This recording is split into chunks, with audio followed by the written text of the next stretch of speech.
எல்லாருக்கும் வணக்கம். இனி நம்ம பார்க்க போகிற தலைப்பு இறைஞாட்சன். இறைஞாட்சனா அறிவியல் உண்மைகளை பற்றி தான் இப்போ நான் உங்களுக்கு சொல்ல போகிறேன். உயிரினத்தில் முதல்ல தோன்றது எதுனா, இந்த உலகம் உருவாகிறதுக்கு முன்னாடி நம்மளோட உயிரினம் உருவாயிடுச்சு. நல்லா புரிஞ்சுங்க, உலகம் உருவாகிறதுக்கு முன்னாடியே உயிரினம் உருவாக்கப்பட்டு விட்டது.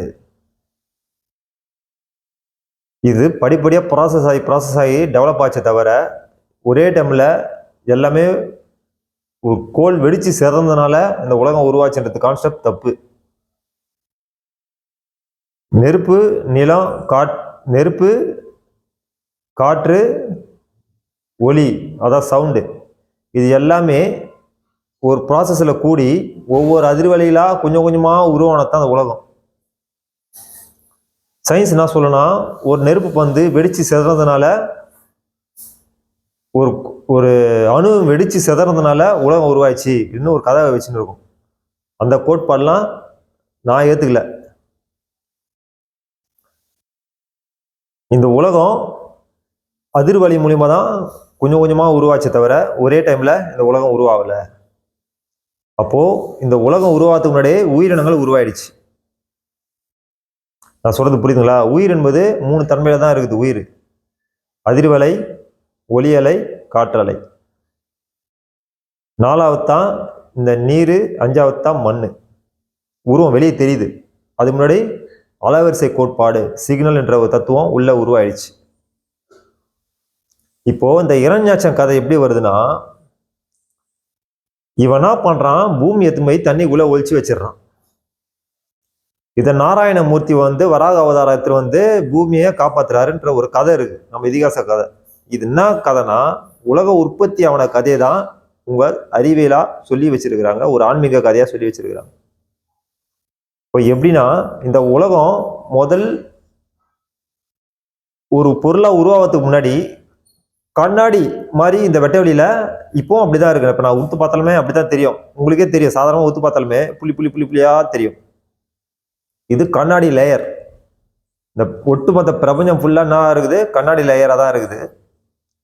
இந்த கண்ணாடி லேயர் தான் கடலா உனக்கு இதிகாச புராணங்கள்ல காட்டியிருக்கிறாங்க.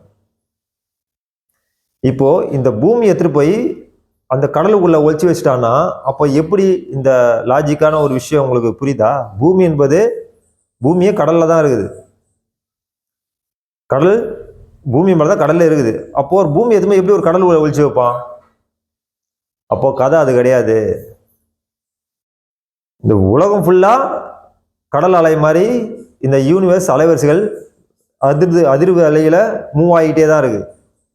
இந்த வெட்டவெளியை தான் அவரு கடலா சொல்லியிருக்கிறாங்க அந்த காலத்துல. இப்போ வெட்டவெளிக்குள்ள ஒரு நீர் கோலம் ஒன்று உருவாகுது, 4வது லேயர் ஒன்று உருவாகுது, நீர்த்தன்மை 4வது பூதம் உருவாகுது. 3 லேயர் உருவாயிடுச்சு. இப்போ 4வது பூதமா ஒன்று உருவாகுது. அது கடலுக்குள்ள இருந்து இறைஞாட்சன், இறைனா என்ன அர்த்தம்? உயிரணுன்னு அர்த்தம். இந்த இறைஞாட்சன் என்ன பண்றான்? கடல் உள்ளது போய் ஒழிச்சு வைக்கிறான் பூமியை. அப்படின்னா இந்த வெட்டவெளிக்குள்ள ஒரு நீர்த்தன்மை உருவாகி அதுக்குள்ள உயிரினம் ஒன்று உருவாகுதுன்னு அர்த்தம். ஒரு உயிரினம் உருப்பெறுது, உருவெடுக்குது, மறைப்பொருளா அந்த ஒரு பொருள் வெளியே தெரிய ஆரம்பிக்குது என்ற அர்த்தம் தான் அந்த இறைஞாட்சனோட கதை. அப்போ அப்படி ஒரு உயிர் தண்ணியில பிசு பிசு தன்மையா, அழுக்கு தன்மையா அப்படிதான் ஒரு உயிரினம் உருவாயிருக்கும். அது கொஞ்சம் கொஞ்சமா சேர்ந்து சேர்ந்து சேர்ந்து சேர்ந்து சேர்ந்து அழுக்கா ஆகி ஒரு டஸ்டா ஃபார்ம் ஆகி ஒரு நிலப்பகுதியா உருவமா ஒன்று உருவாக வாய்ப்பு இருக்கு. இதுதான் வராகி அவதாரம் எடுத்து பூமியில தண்ணி உளுந்து பூமியை வெளியேற்றிட்டு வரா மாதிரி காமிப்பாங்க. அப்படியாவது மண்ணுன்ற ஒரு தன்மை உருவாயிடுச்சுன்னு அர்த்தம். டஸ்ட்டு கொஞ்சம் கொஞ்சமா சேர்ந்து சேர்ந்து அழுக்குன்ற சளி மாதிரி இருக்கிற டஸ்ட்டு சேர்ந்து சேர்ந்து சேர்ந்து என்ன ஆயிடுச்சு? ஹீட்டு பட்டு, காத்து பட்டு, எல்லாம் பட்டு பட்டு அது என்ன ஆயிடுச்சுன்னா ஒரு கல் தன்மை உள்ள உருவாயிடுச்சு. இதில் தான் நம்ம கோயிலில் கூட கல்லை வச்சு ஃபர்ஸ்ட் ஏன் கடவுளை கல்லா வணங்குறோம்னா, முதல்ல உருவானது கல் உலகத்துல, அதாவது வெளியே தெரிஞ்ச பொருள். புரியுதுங்களா? அப்போ வராகி அவதாரத்தை பூமியை காட்டுற மாதிரி, நாராயண காட்டுற மாதிரி உங்களுக்கு காட்டியிருப்பாங்க.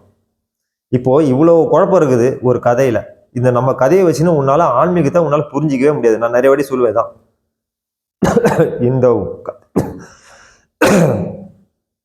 இந்த கதையை வச்சுக்கின்னு உன்னால ஆன்மீகத்தை புரிஞ்சிக்கவே முடியாது.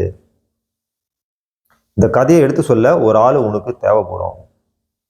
அப்போ இரண்யாட்சன் கதை என்பது ஒரு சயின்டிஃபிக்கான ஒரு உண்மை தத்துவத்தை உணர்த்துறதுக்கான இந்த கதைகள் தான். நம்ம இதிகாச புராணங்கள் எல்லாமே